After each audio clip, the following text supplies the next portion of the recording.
दोस्तों, रूस और यूक्रेन के बीच जारी विवाद खत्म होता नहीं दिख रहा है। यूक्रेन की सीमाओं पर रूसी सेना के 1.25 लाख जवान खड़े हैं। रूस ने यूक्रेन की सीमा पर ड्रोन भी तैनात किए हैं जो पलक झपकते ही किसी भी सैन्य अड्डे को तबाह कर सकते हैं। रूस ने यूक्रेन को चारों तरफ से घेर लिया है। रूस और यूक्रेन ने दुनिया को 2 गुटों में बांट दिया है। पर यह सब क्यों हो रहा है, आइए जानते हैं इस वीडियो में। दोस्तों, यूक्रेन आज से 30 साल पहले सोवियत संघ का हिस्सा हुआ करता था, जिसे 1991 में उसे सोवियत संघ से आजादी मिली। दोस्तों, इस विवाद की वजह को जानने से पहले आपको ये जानना जरूरी है कि नाटो यानी नॉर्थ अटलांटिक ट्रीटी ऑर्गेनाइजेशन क्या है। दोस्तों, नाटो एक ऐसा सैन्य समूह है जिसमें अमेरिका, कनाडा, ब्रिटेन और फ्रांस जैसे 30 देश शामिल हैं। दोस्तों, विवाद ये है कि यूक्रेन नाटो यानी उत्तरी अटलांटिक संधि संगठन का सदस्य देश बनना चाहता है और रूस इसका विरोध कर रहा है।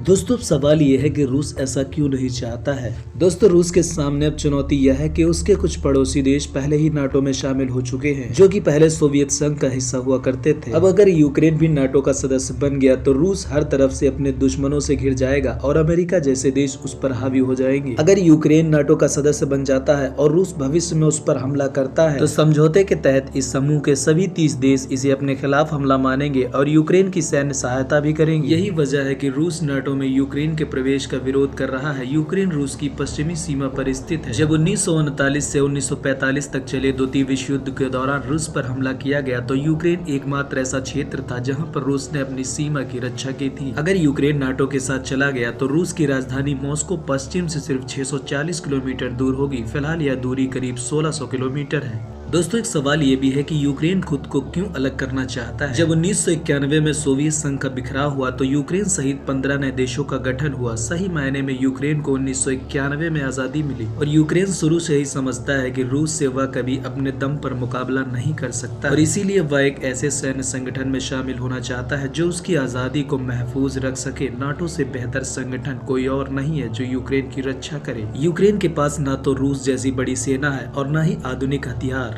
यूक्रेन में 11 लाख सैनिक जबकि रूस में 29 लाख सैनिक हैं। यूक्रेन के पास 98 लड़ाकू विमान है जबकि रूस के पास करीब 1500 लड़ाकू विमान है। यूक्रेन की तुलना में रूस के पास अधिक हमलावर हेलीकॉप्टर, टैंक और लड़ाकू विमान मौजूद हैं।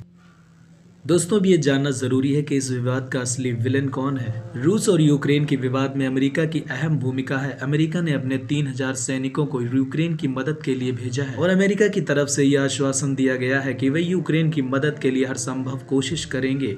जबकि सच्चाई ये है कि मौजूदा अमेरिकी राष्ट्रपति जो बाइडेन यूक्रेन का इस्तेमाल सिर्फ अपनी छवि मजबूत करने के लिए कर रहे हैं। पिछले साल अमेरिका को अफगानिस्तान से अपनी सेना वापस बुलानी पड़ी थी। इसके अलावा ईरान से भी अमेरिका कुछ हासिल नहीं कर पाया और तमाम प्रतिबंधों के बावजूद उत्तर कोरिया लगातार मिसाइल परीक्षण भी करता रहा है और इन सभी घटनाओं से अमेरिका की सुपर पावर इमेज को काफी नुकसान पहुंचा है। यही वजह है कि जो बाइडेन यूक्रेन विवाद के साथ इसकी भरपाई करना चाहते हैं। अमेरिका के अलावा ब्रिटेन और फ्रांस जैसे देश भी यूक्रेन का समर्थन कर रहे हैं। दोस्तों, इन सब बातों के बीच एक सवाल यह भी है कि भारत इस विवाद में किसके साथ खड़ा है। रूस और यूक्रेन के विवाद में भारत की स्थिति काफी महत्वपूर्ण है। रूस और अमेरिका दोनों भारत के लिए महत्वपूर्ण है। भारत अभी भी अपने 55% हथियार रूस से ही खरीदता है, जबकि अमेरिका के साथ भारत के संबंध पिछले 10 वर्षों में काफी मजबूत हुए हैं। भारत और यूक्रेन के बीच व्यापारिक, रणनीतिक और राजनयिक संबंध मजबूत है, यानी भारत इनमें से किसी भी देश को परेशान नहीं करना चाहेगा। दोस्तों, भारत के लिए सबसे बड़ी चिंता की बात यह है कि इस समय करीब 20,000 भारतीय यूक्रेन में फंसे हुए हैं, जिनमें 18,000 मेडिकल के छात्र हैं। दोस्तों, यूक्रेन और रूस के रिश्तों को समझ पाना बड़ी मुश्किल की बात है।